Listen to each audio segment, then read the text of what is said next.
Okay, so today I'm going to do a little bit of a crash course. This is like an experiment. I'm basically going to share some of the stuff that I've learned over the years because game development is a very broad and large topic, and my area of focus the past couple years has been optimization. Optimization seems to be a hot button right now. I'm not going to engage in the drama. I'm not going to do any of that. I'm just going to show you what I've learned. Okay, so what you have here is a model. And this is a crash course in the basics, just so we're clear. So if you already know all of this stuff, okay, that's cool. But some people don't. So this is a 3D model. What you're seeing here is a wireframe rendering. Um, we can basically come up here and switch all this stuff off. This is inside of Unity. I'm going to focus on the actual materials though, because there is some confusion, or at least there appears to be some confusion with regards to like how art in games works. And believe it or not, I see this mostly from the CG guys, because like CG cats, computer graphics, computer generated imagery, guys who work in VFX, they don't spend a whole lot of time thinking about render optimization with respect to frames per second. Now, nowadays they might, but in the past, rendering at 60 frames per second really wasn't their focus. So they didn't optimize for that. They optimized for the render farms and basically keeping costs down, not achieving 60 frames per second. That may also depend on the project. That said, when it comes to games, your goal should always be 60 frames per second at minimum. Um, you can probably get away with 45 frames per second in many cases, but I wouldn't go below 45 frames per second. So here we have our model. Our model has been, this is something I made myself. It's been aggressively managed to ensure that there are polygons, excuse me, to ensure that there are only as many polygons as are required to render the core features of the object. And some of this stuff you might think, oh, well, that's really, really, really tiny. Are you ever going to see that? And the answer is yes, because this is a weapon and it's going to be right in front of the screen all the time, when it's used, that is. So some things are modeled with respect to how like how close the camera is going to be to it. Other things are modeled with respect to uh, maybe not necessarily how close the camera is going to be to it, but what you think you can get away with. So here I've got this pistol, this hand cannon that I made a few, like I think maybe a couple years ago or a year ago now. Um, this is just the model, and I've aggressively managed it to a- achieve some specific things. One of the first ones is object normals over texture normals. So normally you have your texture set and you have what they call object normals. These are texture normals for an object. Um, so you have the high poly detail. In this case, I didn't bake any high poly detail. This is actually hand painted, and I'll show you what this looks like over here. Take the wireframe off. Right, this is actually hand painted. There's no sculpting on this. Typically, what you do is you sculpt a really high poly mesh, and then you go through what they call a baking process, where the high poly detail is put onto a low poly mesh, and the low poly mesh is as close as you can get it to the high poly one within a specific range of um, what's the word I'm looking for? Quantity for the polys, for polygons or triangles for the mesh, because typically polys are like, or what we call quads. Quads are typically for CGI, and triangles are typically for games. Games render everything in triangles. So here we have our pistol with the material on it. Now, when I say object normals, there's what I really should say is mesh normals. You have mesh normals, and then you have the texture normals typically come into two forms: tangent space or object, and world space. I'm not going to go into the particulars of the differences between the two because it's something I never really got too deep into, but what all you really need to know is that object normals are typically for specific objects, and world space normals are for like I actually have an example in this scene. I'll show it to you. But world space normals are typically reserved for environmental stuff. So this is the same texture or the same material, what I call an object material, on just a straight cube, so you can see all the different what are typically referred to as UV shells, sometimes called UV islands, depending on which software you're using. This is, excuse me, why do I have two in here? Very strange. So this is the material. This is the diffuse map or base color map. This is the normal map. This is what in the high definition render pipeline, this is what we call the mask map. It's typically made up of 4 different information channels, which is metallic, smoothness, ambient occlusion, and height. In many ways, this is basically just all of your lighting information that's not normals. And then your emissive map. And all of that comes together to make this thing look like it's got more going on with it than it actually does. Now, what I've showed you here is what I would refer to as an object material, meaning it's a material that is typically used to run one object or several objects of the exact same type of object, like duplicates of this thing. Like, let's see here. Basically just duplicating this. This one material, you don't have to have a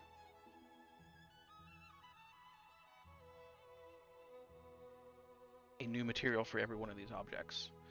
And when it comes to things like skins, like when you're looking at skins on Call of Duty or something like that, or you're working towards them, it's basically just a different material. Now, sometimes they have advanced materials that allow for like creative blending, so that you're using the same material but you're swapping different parameters on that same material, so you can get a different rendering effect. But what I've done here is I've just made different materials. It was the easiest thing to do for this right at the time. So that's an object material. Then you have what I would refer to as surface materials. This is a fighter that's being run by surface materials. Almost everything on here is a surface material. We'll go into that here in a little second. But I need to pull this up so that we can see under the hood. These are the surface materials that run all of the internal structure, the cockpit. Some of the I've got one for glass. I didn't bring it in here actually. Probably should have done that, but we'll worry about that later. So these surface materials are really nice because you can get really high resolution like rendering out of them. However, they do have some problems. For one, you see this line here? That's a seam. That's me. That's my fault. I need to go back and fix that eventually. But one of the biggest problems, and it's probably more apparent here, is obvious tiling. Because what we're basically doing here on this surface material is we're controlling how many times we're repeating that texture across the surface of a mesh. The The easiest way to break this up without like creating something new is to just modify the forms of the texture and mix them with other textures, or other surfaces, I should say, so that it doesn't look obviously repeating. You can also do a lot just by moving UV shells around. So, this here is the surface material that runs the aircraft skin. Right? What I mean by more advanced blending techniques is like this. These are the same texture inputs, only I've gone a step further, and I've basically I built a custom shader for this, and I've added additional channels. So like, we can come in here and change this. We can change all of this stuff. So this is some of the more advanced blending that you might see on your skins in Call of Duty.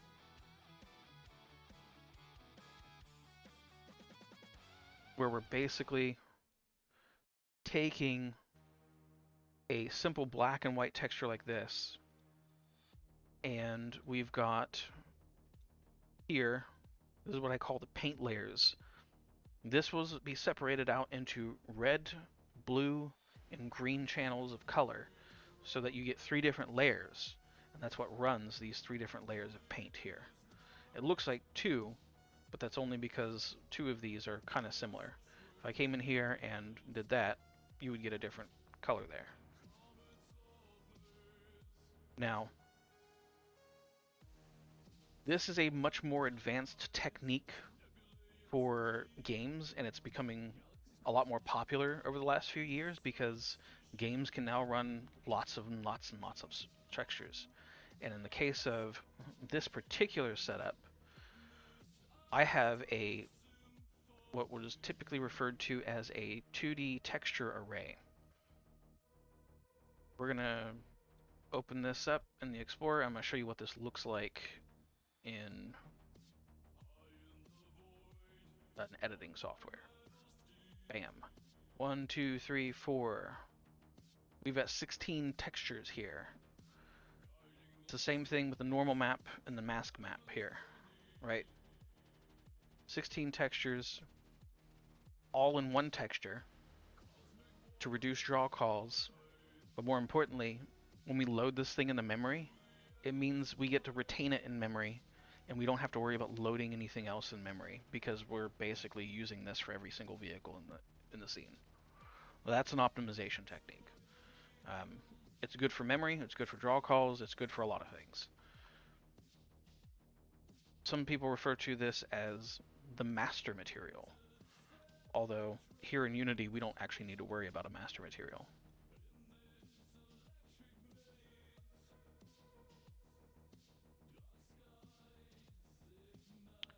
Now, an older technique for optimization with respect to materials is this right here. You can go all the way back to the Nintendo 64 and the PlayStation 1 and see where this kind of methodology has been used across multiple games throughout decades as an optimization technique. Here we have a whole slew of different materials put into a single texture atlas.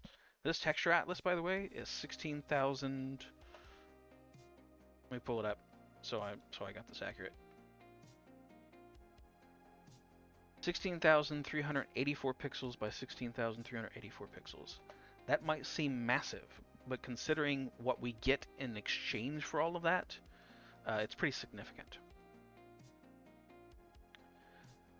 Now this does require a lot more work to reduce tiling, because it's like when you do this, it's pretty obvious. There are some advanced shading techniques that you can use to reduce tiling, like stochastic, or what they call I'm tongue-tied today. Stochastic texturing, where you basically take the texture and you repeat it and rotate it and change like the scaling on it just a little bit to reduce the amount of visible tiling. In this case, I've taken a texture like this one, I've gone ahead and tiled it several times, you can just barely see it, and then I've added layers of dirt to it to help break up that tiling. By the way, this texture right here, almost this texture by itself runs this entire city or this entire town.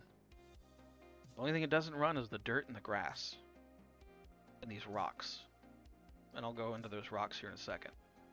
So this entire town is run by a single texture and several models. These models are currently individual objects, but eventually they will be combined into one whole object. So like if I come in here, I can select this and move this around.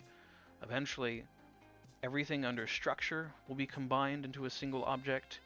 Everything under interior will be combined into a single object. And the same thing for the exterior. And we'll do that for a few different reasons. One, the structure will become like the base mesh. Regardless of how far away from the object we are, even if we replace it with an imposter, the structure in some way, shape, or form will always be rendering. The interior doesn't have to render until we get close enough for it to matter. So that will get turned off when we get far enough away. Then when we get closer, we'll turn it back on. Same thing with the exterior. We might actually render this into the imposter so that we can see the exterior components in the imposter, but generally speaking, we probably won't see any of that stuff until we're close enough to worry about it. So we get a little bit closer, turn on the exterior, get a little bit closer, turn on the interior. And then of course we have our collision mesh. I'm just going to turn this on momentarily. Some things require the actual mesh itself, or at least it's just easier to include the actual mesh. But generally speaking, you want to optimize your collisions as much as possible.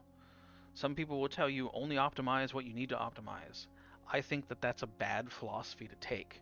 You should optimize as much as you can with respect to what actually needs to be optimized. There are some things that like you can just basically ignore because either there's systems in place that are managing those. Like to give you an example, I use a cloud plugin. You're not seeing it here, but I use a plugin for running clouds and atmospheres and stars and all that stuff. There are a few optimization settings that I can set to control how much resources that's using, but beyond that, it's basically, I mean, it will manage itself for the most part. There are LODs that fade in and out and everything, and you can just kind of set the distances on those and then it manages itself. So there are some areas where you absolutely need to bear down and focus in on what you're doing, and there are some areas where you can just be like, okay, well, we're going to let the system handle it, because that's what it was built to do. And some of this stuff, like this here, this isn't necessarily, like you can see the shadows off here. This isn't necessarily an object or a mesh issue. This is like, let's see here. This is an issue of shadow rendering.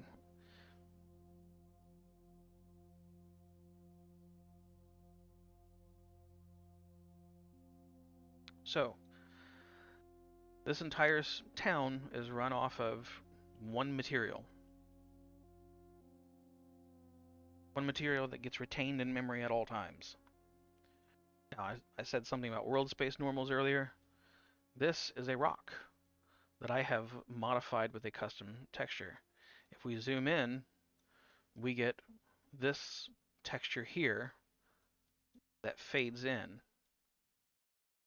And if we zoom out, we get a different texture. This is basically to help control level of detail in the texture.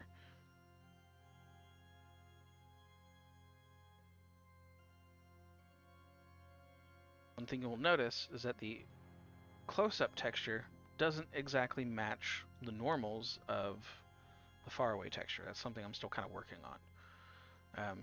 But this uses what is typically referred to as world space normals. See the crawling there? I'm moving the object, but the texture isn't moving. That's important to understand because if you have to implement something like origin shifting, where you basically keep the player at the center of the world and move the world around the player, you don't want to use world space normals in a origin shifting project unless your origin shifting is only done periodically. If you're changing the player's origin every single frame, these will become unusable because you're basically going to be moving the environment and the texture is going to stay in the same place. If you're only moving your player to the world center, or if you're only doing an origin shift periodically, like every time the player reaches beyond 5 kilometers from the world center, you do a recentering, then you can use these because you can kind of get away with using stuff. In fact, one of the reasons why I've been exploring this type of shader solution for rocks is to get away from, or to at least make it less obvious when an origin shift is happening. So this kind of helps hide some of that. And yes, this entire dish has been UV mapped to that one texture. You can actually see the seams when you get close enough.